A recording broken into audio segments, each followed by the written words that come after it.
एक पिता जब अपने बेटे की शादी करता है और जब उसकी नई नवेली दुल्हन आती है तो वह दुल्हन अपने ससुर को पिता के समान समझती है और बिना निस्वार्थ भाव के उसकी सेवा करती है।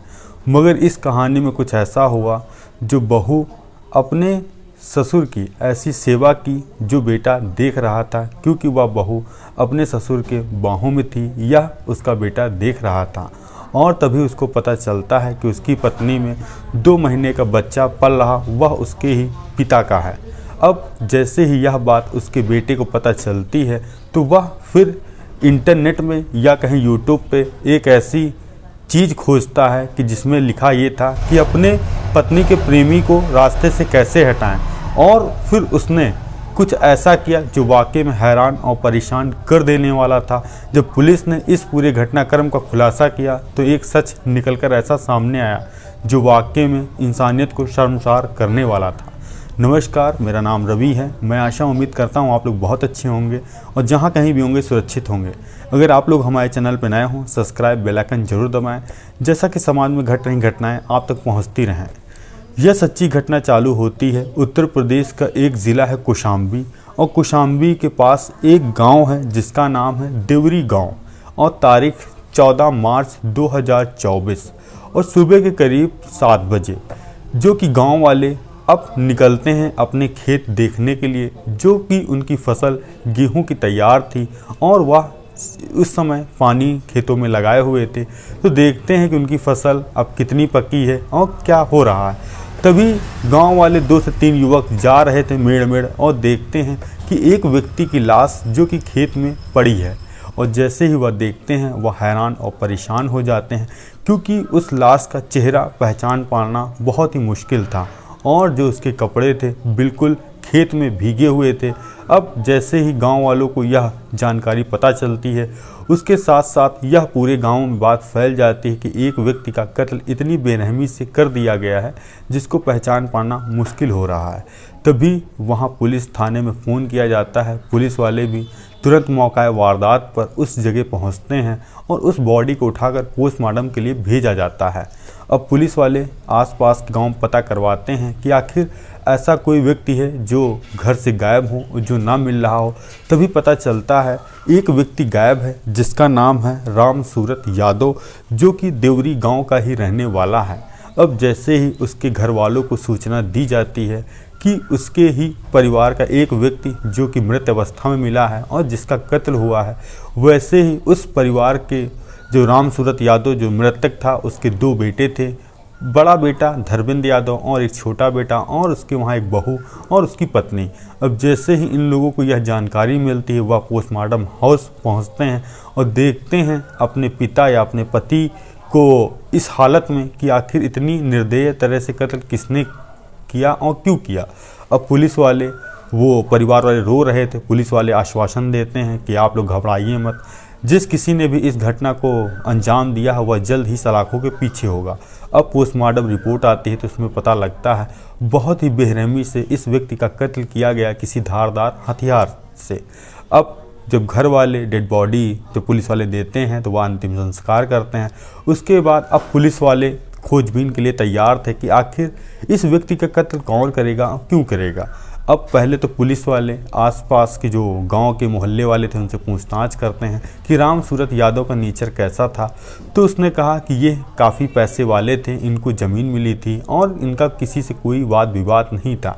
अब जो पुलिस वाले थे, जो बड़ा बेटा था जो धर्मेंद्र यादव, उससे पूछताछ करते हैं कि आखिर तुम्हारी पिता से मुलाकात लास्ट बार कब हुई।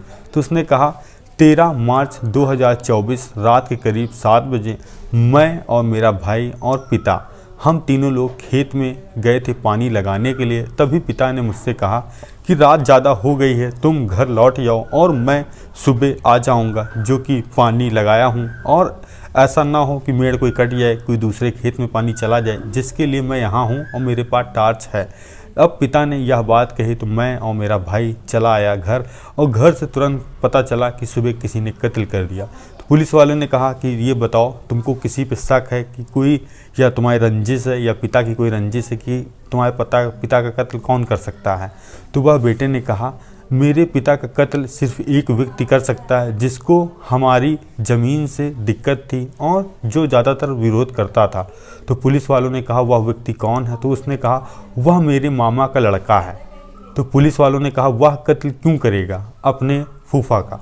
तो वो पुलिस वालों से कहता है कि मेरे पिता की शादी जब हुई थी तो जो मेरे मामा हैं उन्होंने मेरे पिता को 20 बीघा ज़मीन दी थी, और उसके बाद जब उनके बेटे हुए जो मेरे मामा के, तो उन्होंने आपत्ति दर्ज की कि जो ज़मीन दी गई है वह ज़्यादा है, उसमें से आधी हमको चाहिए। इसके लिए आए न आए दिन वाद विवाद होता था। अभी कुछ महीना पहले ही मेरे पिता ने कुछ ज़मीन बेची थी जिसकी मार्केट में कीमत 60 से 70 लाख थी, और उन्होंने 35 से 40 लाख रुपए में सिर्फ ज़मीन बेच दी। जब मैंने ज़मीन बेचने का कारण पूछा तो मुझे भी कुछ उन्होंने नहीं बताया, और जब मेरे मामा के लड़के या कहें हरिश्चंद्र को यह बात पता लगी, उसने भी आकर लड़ाई झगड़ा किया था कि अब ज़मीन जो बेचोगे वह मेरी रजामंदी से बेचोगे। अब पुलिस वाले ने तुरंत FIR दर्ज की और जिसमें नाम उसके मामा के लड़के हरिश्चंद्र का डाला। अब उसको ढूंढने के लिए पुलिस निकलती है। जब गांव पहुंचती है और देखते हैं वह अपने घर पे था, और उसको तुरंत पुलिस वाले उठाते हैं। वह पूछता है कि मुझे कहां लेके जा रहे हैं? तो उन्होंने कहा कि तुम्हारे जो फूफा हैं तुमने उनका कत्ल किया है, इस इल्ज़ाम में तुमको गिरफ्तार किया जा रहा है। तो वह भी हैरान और परेशान था। अब उसको पुलिस वाले थाने लेकर आते हैं, पूछताछ करते हैं कि तुमने आखिर कत्ल क्यों किया? तो वह कहता है मेरा इस कत्ल से कोई वास्ता नहीं है, और हाँ मेरा विवाद ज़मीन के पीछे था, मगर मैं कत्ल क्यों करूँगा? मैं कोर्ट का सहारा लूँगा और मैं थाने जाऊँगा, और अभी तो वाद विवाद इतना ज़्यादा भी नहीं था कि मैं किसी का कत्ल कर दूँगा। पुलिस वालों ने अब कड़ाई से पूछताछ की, मगर वह व्यक्ति वही अपने आप को निर्दोष बता रहा था, और जो उसने गुनाह किया भी नहीं तो वह कह रहा था मैंने इस गुनाह से मेरा कोई मतलब भी नहीं। तो उसने कहा एक बार जितनी दिक्कत तो ज़मीन बेचने की मुझे थी उतनी तो उनके लड़कों की भी थी, एक बार उनसे भी पूछताछ करिए, क्या पता उन लोगों ने की। तो पुलिस वालों को कहीं ना कहीं मन आया, क्या हो सकता है कि उसी के बेटे ने तो कत्ल नहीं कर दिया। अब पुलिस वाले उसके छोटे बेटे को पहले उठाते हैं, उससे पूछताछ करते हैं कि आखिर घटना वाली रात तुम कहाँ पे थे? तो उसने कहा कि मैं घटना वाली रात जो कि पिता ने मुझे कहा घर जाओ, हम भाई घर जा रहे, तो मेरे भाई ने मुझसे एक बात कही कि मैं बाज़ार जा रहा हूँ कुछ काम से और थोड़ा टाइम लगेगा, मैं आ जाऊँगा। उसके बाद मैं घर चला गया और मेरा भाई बाज़ार चला गया, और हम लोग आकर सो गए, और जब सुबह उठे तो पता चला पिता का कत्ल हो गया। अब पुलिस वालों ने देखा कि बड़ा भाई आखिर उतनी रात में वह बाज़ार क्या करने गया और क्या लेने गया। अब पुलिस वाले दोबारा घर पहुंचते हैं और देखते हैं जो उसका धर्मेंद्र यादव बेटा जो कि मौकाए घर से फरार है। अब पुलिस वाले उसका नंबर सर्विलांस लगाते हैं, उसकी लोकेशन खंगालते हैं, तो वह ज़्यादा दूर नहीं 10 से 15 किलोमीटर की रेंज में वह मिल जाता है। अब उसको पुलिस वाले थाने लेकर आते हैं और पूछताछ करते हैं। तो वह पहले तो पुलिस वालों को गुमराह कर रहा था, और पुलिस वालों ने और उसका फ़ोन लिया अपने कब्जे में, और उसमें जब YouTube पर उनको एक ऐसी चीज़ दिखाई पड़ी जो वाकई में यहाँ से केस का रुख ही बिल्कुल मिल गया उनको। उस मोबाइल सर्च में ये था कि अपने पत्नी के आशिक को कैसे मारें और कत्ल करने के बाद कैसे बचें। पुलिस ने जैसे ही पूछा कि यह सब तुमने क्यों सर्च किया है, तो वह टूट गया, और पुलिस वालों ने जब कड़ाई से पूछताछ की तो एक ऐसा सच निकल कर सामने आया जो वाकई में हैरान और परेशान कर देने वाला था।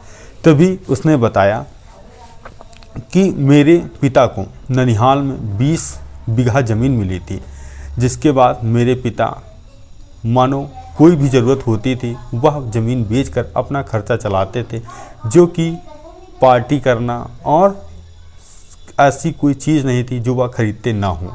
और तभी एक दिन मैं जो कि बाज़ार गया था और मैंने देखा मेरी पत्नी के साथ वह बाहों में बैठे हुए हैं और उससे बात कर रहे हैं। जब मैंने इससे उनकी वजह पूछी तो उन्होंने मुझे डांटा और भगा दिया।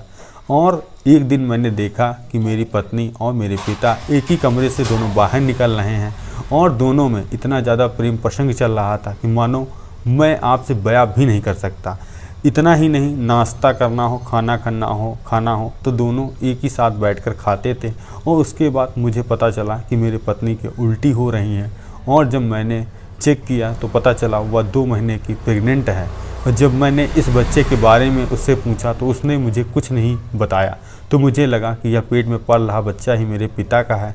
अब मैंने सोचा कि अब इस पिता को रास्ते से हटाना पड़ेगा, क्योंकि इसने मेरी ज़िंदगी नरक बना दी।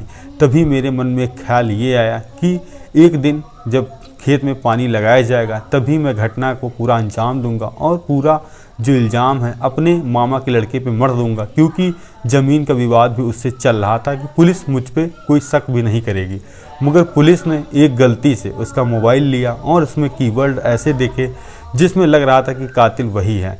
अब जो वहाँ के एसपी थे ब्रजेश श्रीवास्तव ने इस पूरे घटनाक्रम का खुलासा किया और जो आरोपी है उसको अनेक गंभीर धाराओं में केस दर्ज करने के साथ साथ जेल भेज दिया।